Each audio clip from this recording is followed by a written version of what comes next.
Why, hello there, lovely listeners and viewers. You are back down the red rabbit hole, and we are on 31 Days of Halloween, our special editions, our 10 minutes of crazy spookiness. Yeah, Lisa's already into it. Although I think this is meant to be a witch's hat, and when it picks it up, it looks really good.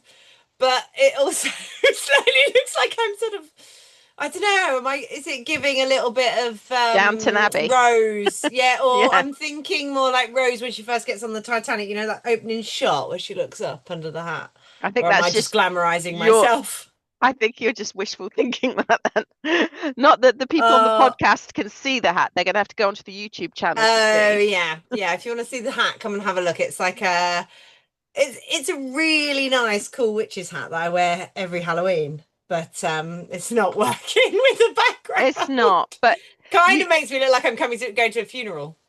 and you keep Right. disappearing, very ghost-like, which is very apt for what we're going to be talking about for the next 10 minutes. We're going to be talking about ghosts. Ooh. So, Yeah. Okay. Oh, and you've just disappeared. On the word ghost, you've literally just completely disappeared. Where have you gone? boo, I'm back. See? So, How Lisa, long did it take you to think that up? not long. All right, I'm losing the hat. You're I losing that. like it, but I'm gonna You have to like lose it, it? I Yeah, think, I because think it might otherwise be I a look a bit bit rough with the daft. headphones and everything, and Yeah. you might get a bit sweaty under there. Yeah. Maybe I'll whip out another costume halfway through. You never know. Okay, maybe on Right. another episode. Maybe that's Yeah. something that the viewers can look forward to. Okay. So we're talking ghosts and I suppose Hmm. generally the paranormal in that sense. So Lisa, Yeah. what's your views on ghosts?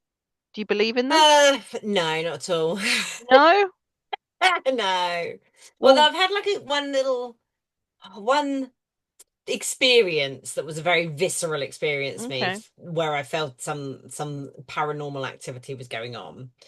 But that was yeah, it and that's the only thing that's ever sort of changed my mind. When I was younger, I went to a stage school and I know you wouldn't think it now looking at me perform on these, but not full on, not a proper stage school, like a weekend one. But anyway, there was a young woman from the stage school that we went to, a young girl, and unfortunately she died. It was really, really sad. And we did like a memorial show for her, and there were pictures of her being projected up on the back screen. We were all standing on the stage together, and I felt quite overwhelmed by the emotion in that moment. I didn't know her brilliantly well, but it was a young, she was really young. It was awful.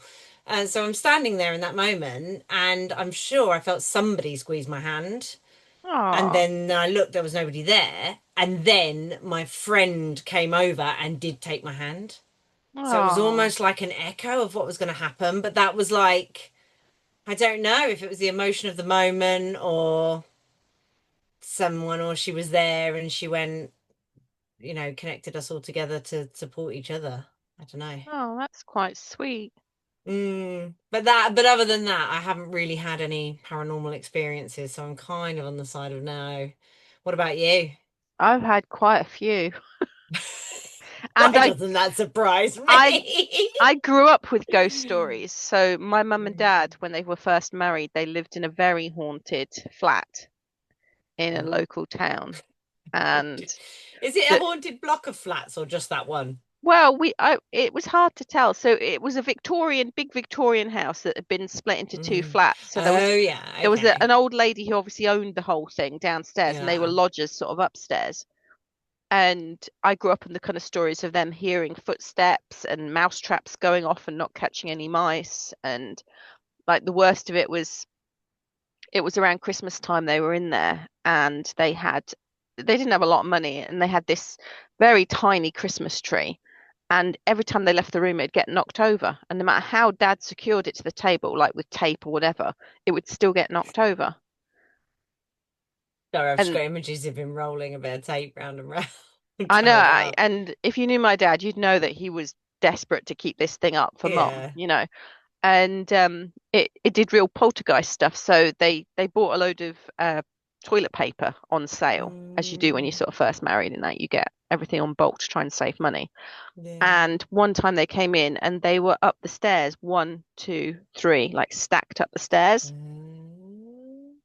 But what really cemented it for me was probably about 15, 15, maybe 20 years later. I was getting so after hearing all these stories, like growing up on these stories, and things got dramatically worse there. I'm not going to go into it here, but they did get worse, and eventually they had to move quite quickly. And So your dad, your mum wasn't just like gaslighting your dad. no, No. no, they that he was seriously worried about her at one point. So he was like, "No, we're going to move," and she ended up pregnant with my brother, so they had to go. So From the spirit. no, but what cemented this whole kind of narrative for me was about, like I said, sort of 20 years later, I went into that town to get my hair cut, new hairdresser, and she was late and she kind of rushed in and I was like, "Oh, are you okay?" And she was like, "I'm so sorry I'm late. The ghost wasn't playing today." And I was like, "What do you mean?" And she told me that the ghost had stacked all her equipment up the stairs, one, two, three, and it does it quite a lot. And I was like, "Where do you live?" And it was the exact same place. No. Yep, the exact same place. Only she had got both flat, it had been put back into a house again. Yeah. So she'd got the whole lot and she said, "Yeah." And I said, um, "What else?" And she told me about the Chris she couldn't have a Christmas tree. She told me about the footsteps. Like literally it was like hearing my mum and dad's story Oh, just from someone else. And I was like, "Whoa, okay." wow. Yeah, So no wonder, yeah, no wonder you're convinced. I mean, what's he got against Christmas? I don't know. Good question. I thought it was because it was a little Christmas tree and he was just a bit like, He's get like, "Yeah, I this can handle down. this." Go, you right, go on. Could you go and get something decent? Unless it might have been a ghost of a cat. Very cat-like behavior, isn't No, it it? was definitely Take down the Christmas tree. when it got worse, it was The definitely obvious that it was a person that was doing yeah. it. Like it was definitely the Mm. ghost of a person. But it was, like I said, it did get steadily worse to the point where they only lived there for 3 months, I think, and then they moved, even though they had no money. They borrowed money from my nan and granddad, and they moved somewhere else. Mm. Does seem to be places, doesn't it? More than anything else. I think like I've been to places like when I went to Cambodia, I visited the prison, which well, it was a school, I think, originally, but the Khmer Rouge used it as a prison and as like a concentration camp, effectively. And there was definitely a feeling there.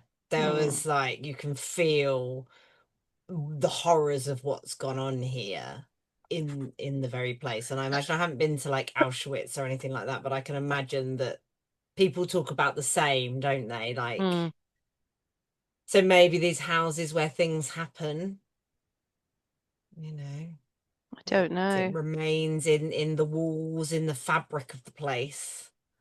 Maybe there's a theory, isn't there, about silica that it has What's that? memories, that it's a like a chemical that is in water, but it can store like memories of stuff, that almost like a person, it can store like a memory of what it's seen and what's happened in the place. So Olaf was right. Olaf. Olaf from Frozen too. He says water has memory. Oh. I don't know. That's probably where they've got it from. Like it It could is he be. does explain it in the film, but he says, "See, water has memory." So Well, Olaf was right. maybe. I I learn can't. all my I can neither confirm nor deny the snowman's knowledge, but I've heard that as a theory. I've also heard that there's certain sound waves that can get set off. We've talked about sound waves before, that Mm. can create feelings of dread in people. So Oh if there's yeah. certain Yeah, technology yeah, that yeah, perhaps yeah. is a bit outdated and it's giving off that vibe, you can feel like someone's watching you and you can feel paranoid. So Oh, I maybe it's wonder what that. sound I waves don't going know. on in my I don't know. there's So something in the cupboard in our house that ticks endlessly. is it the crocodile coming to get you, Captain t- Hook? t- t- t- I don't know. I mean, it brings on feelings of rage in me because I'm like, just shut Rage. up. Oh, So maybe. yeah, maybe it's the sound wave that brings rage for me. Yeah. Maybe. So we are coming to the end of our 10 minutes. We've only got 10 seconds left. Gosh. So, Oh, I'm gonna have to Lisa, be a bit more on form for are these, you aren't I? still a no for ghosts? I am, You yeah. are. As much as I don't think I can apply like a logical reason to your Ooh. story, I'm afraid. Mm, Um, I don't think I can find a way round it, but maybe there is. But I still, yeah, I don't know. Maybe I haven't had enough experience to really make me think. But I still a feel no. like maybe there is. I feel like places hold memories, maybe. Okay, so I've Memories moved you embedded an somewhere. inch Yeah, yeah, you towards. shoved me. Okay, You shoved me ever so slightly in the I'll take it. direction. I'll take it. Okay, so bye everyone.